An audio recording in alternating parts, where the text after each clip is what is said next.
A gente engorda porque aumenta o nosso tecido adiposo, a nossa reserva de gordura. Mas por que a gente engorda comendo carboidratos, açúcar? O corpo humano realmente transforma a glicose em gordura? Nesse vídeo eu vou te explicar como que o excesso de carboidratos na alimentação gera acúmulo de gordura e como fazer para o corpo se livrar dessa gordurinha extra. Mas vou explicar isso com base na química e de forma bem simples. Meu nome é João Paulo Bizarro, sou professor de Química. Você está no canal Metabolismo Bizarro. Aqui você vai entender a importância da química para a saúde humana. Então, bora pro vídeo. Nós precisamos de energia para respirar, para se movimentar, enfim, para nos manter vivos. Vamos fazer aqui uma analogia com carros. O corpo humano possui a tecnologia flex combustível. A gente pode funcionar tanto com gordura quanto como carboidrato como fonte de energia. A gente também pode usar proteínas como fonte de energia, mas em pequena quantidade, em pequena proporção. Então vamos focar aqui em gordura e carboidratos. Assim como um carro flex pode usar gasolina ou etanol. Mas agora vamos imaginar um carro hipotético. Lembra, é uma suposição, ou como diria o Chaves, um supositório. Um carro que possua dois tanques, um para gasolina e um para etanol. E o motor desse carro funciona preferencialmente com etanol. Ele funciona melhor com etanol, faz a combustão mais rápido. Então, esse motor vai preferir usar sempre o etanol. Só que o tanque para etanol é pequenininho, enquanto o tanque para gasolina é bem maior. Quando esvaziar o tanque de etanol, ele vai preferir usar a gasolina. Porém, se eu mantiver esse tanque sempre com etanol dentro do carro, sempre não deixa esvaziar, sempre abasteço ali o etanol, ele vai acabar preferindo usar etanol na maior parte do tempo. Até eventualmente pode usar um pouquinho de gasolina, mas vai preferir usar etanol. E se mesmo assim eu continuar abastecendo também o tanque com gasolina, o tanque que já está cheio, o que vai acontecer? Vai transbordar. Isso é perigoso, porque a gasolina é um hidrocarboneto altamente inflamável. O corpo humano é parecido com isso, só que o nosso corpo não usa etanol nem gasolina. Ele prefere usar glicose como combustível em vez da gordura. Por quê? Porque a glicose é um substrato que já está mais oxidado. Se a gente olhar para a estrutura química dela, já tem átomos de oxigênio ali. Então a oxidação dela para gerar energia é mais rápida do que a oxidação de gorduras. Não que o nosso corpo não vá usar gordura, mesmo tendo glicose disponível, mas ele prefere usar glicose. Quando que o nosso corpo vai usar gordura? Quando os estoques de glicose baixarem bastante. Tá? Nós temos a capacidade de armazenar glicose e também a capacidade de armazenar gordura. Só que a capacidade de armazenar glicose é bem limitada. Nós não temos uma célula e nenhum tecido especializado para guardar glicose. A gente guarda nas células do músculo e nas células do fígado, numa molécula chamada glicogênio, que são várias glicoses ligadas uma com a outra, formando uma cadeia bem grande. E o máximo que a gente consegue guardar ali é em torno de 500 gramas de glicogênio no corpo humano. Já para guardar gordura, nós temos um tanque bem maior, tá? que é o chamado tecido adiposo, as células do tecido adiposo, que teoricamente é infinito. Ele pode ir crescendo, né? Quanto mais a gente for dando combustível e não gastando, ele vai crescendo. Tá? Que são a nossa forma de reserva de energia. Mas ao contrário do tanque de gasolina do carro, que pode transbordar e pegar fogo, nós vamos crescendo esse tecido adiposo e vamos engordando. Esse tecido adiposo está principalmente ali na barriguinha, né, na região abdominal, mas também perto dos músculos. Mas da onde vem essa gordura? Né? O que nos abastece? Bom, a maior parte dessa gordura vem da dieta mesmo. Afinal de contas, nós comemos gordura, nós comemos alimentos que são fonte de gordura. Mas uma parte dessa gordura também pode vir do excesso de glicose.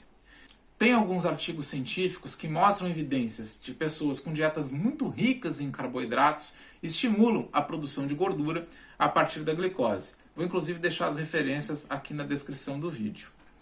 Mas, quimicamente, tem como glicose virar gordura? Porque, afinal de contas, são duas moléculas bem diferentes uma da outra. Como que o corpo transforma a glicose em gordura? Bom, não é meu objetivo aqui explicar com detalhes químicos, nada disso. É bem simples, eu vou te mostrar como isso acontece. Quando a gente ingere carboidratos, todos eles entram na corrente sanguínea como glicose. Essa molécula orgânica aí de 6 carbonos. Não se preocupa com a estrutura dela, só saiba que ela tem 6 carbonos. A glicose, como eu já comentei, é o nosso principal combustível. Nós precisamos da glicose como combustível, mas para funcionar como combustível, ou seja, para gerar energia nas células, ela precisa entrar nas células. Sair da corrente sanguínea e entrar nas células, né, que compõem os tecidos. E para poder entrar nessas células, quem autoriza a entrada da glicose nas células é a insulina, o hormônio insulina, que também é uma molécula química, mas que não interessa a estrutura dela aqui agora. Para explicar como funciona a insulina, vamos usar a analogia aqui da sala de aula. Imagine uma sala de aula onde a gente tem uma porta, os alunos estão dentro da aula, ali com o professor, e fora da sala de aula, geralmente, né, nas escolas, nas universidades, a gente tem um corredor para onde tem outras salas de aula. Imagina que esse corredor seja a corrente sanguínea e que a sala de aula seja a célula. Na porta dessa sala de aula, na verdade, vamos imaginar hipoteticamente, vamos imaginar que essa sala tenha mais de uma porta. Numa dessas portas é que a insulina chega, também pela corrente sanguínea, para avisar para dentro da sala que é o seguinte, está sobrando glicose aqui no corredor, está sobrando glicose na corrente sanguínea. Então, a glicose tem que entrar na célula para ser metabolizada. Quando a insulina avisa, uma outra porta se abre e deixa entrar a glicose para dentro da célula. Se a célula está precisando de energia, essa glicose vai ser metabolizada para gerar energia. Naquela equação da respiração celular que a gente aprende lá no colégio, né, no 2º grau, que é mostrado como uma única reação química, essa que você está vendo aqui abaixo. Mas a gente sabe que não é só uma reação química, são várias reações que transformam glicose em CO2. Não é uma reação só, como acontece, por exemplo, com a gasolina e o etanol lá no motor do carro. A reação de oxidação de alimentos em meio biológico é muito mais complexa. Acontece que se está sobrando energia, se não está precisando de energia naquele momento, a célula não vai oxidar a glicose até energia. Ela vai estocar essa glicose na forma de glicogênio, que é o nosso tanquinho de reserva de glicose. Mas se o tanquinho de reserva de glicose também está cheio, né? Estou botando etanol no carro, mas aquele tanquinho já está cheio, a célula precisa fazer outra coisa com essa glicose, com esses carbonos que estão ali. E o que a célula costuma fazer é produzir gordura, para estocar como gordura. Vamos voltar a falar aqui daquela reação de respiração. A glicose, para ser oxidada para produzir energia, ela vai ser transformada primeiramente em 2 moléculas de piruvato, ou ácido pirúvico. Então a glicose tem 6 carbonos, cada molécula de piruvato tem 3 carbonos. Vamos pegar uma molécula de piruvato, ela pode ser transformada numa outra molécula, chamada acetilcoenzima A. Essa molécula de acetilcoenzima A, 2 carbonos dela vieram do piruvato. Um dos carbonos do piruvato vira dióxido de carbono, vai embora como CO2. E o que acontece com esses 2 carbonos ali que se unem à coenzima A para formar a acetilcoenzima A? Bom, esses 2 carbonos ou são oxidados, ou também é CO2, numa rota chamada ciclo de Krebs, e aí vai produzir energia, ou eles são transformados em gordura, através de uma reação que vai unindo de 2 em 2 carbonos, 2 dessa acetilcoenzima A, até formar uma molécula de ácido graxo, o ácido palmítico, que tem 16 carbonos. E daí, a partir desse ácido palmítico, são sintetizados os ácidos graxos e também os triglicerídeos, que é uma molécula que une 3 cadeias de ácidos graxos numa só. Os famosos e temidos triglicerídeos. Triglicerídeos, pessoal, quimicamente, nada mais é do que gordura. É exatamente isso. Triglicerídeo é gordura. E é ele que é estocado nas nossas células do tecido adiposo. Bom, além dessa glicose que é transformada quimicamente em gordura, quando a concentração de glicose está alta, durante muito tempo, a gente chama isso de glicemia alta, ou seja, mesmo no jejum a glicemia está alta, ocorre também aumento da captação de ácidos graxos que estão na corrente sanguínea pelo tecido adiposo, para que as células prefiram usar a glicose como combustível. Então, quando a glicose está alta, ou seja, quando a gente tem dietas muito ricas em carboidratos, a gente acaba engordando por essas 2 vias. ou porque a própria glicose vira carboidrato, como eu expliquei ali quimicamente, ou porque a glicose está alta e as células preferem usar ela como combustível e a gordura que a gente vai ingerindo na dieta acaba sendo estocada no tecido adiposo.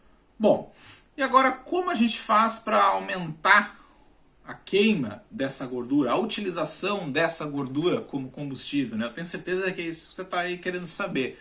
Quimicamente, como a gente faz para induzir as nossas células a utilizar essas moléculas de ácidos graxos para produzir energia?